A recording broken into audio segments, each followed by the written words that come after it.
ngayon na Salaya. Tapos, yung ba na ko rin is ang nasaging, lagawa ko yung babawon o yan. Para daw may nakasakot. So, doon na ako ngayon pa kasi na-edit ko naman si na boss. Kaya kakain ako na saging. Saging muna tayo kasi malayo pa ang biyahe ko sa Salaya. Ito na ngayon sa Expressway.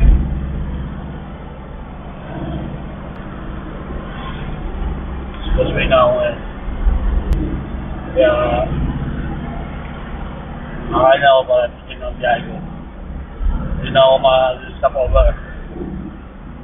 Bibitin na ako nakapapa-yes. Saging lang. Sapat na, yun na ang biyahe. Nagpalim na ako ito. Sarap guys. Smile.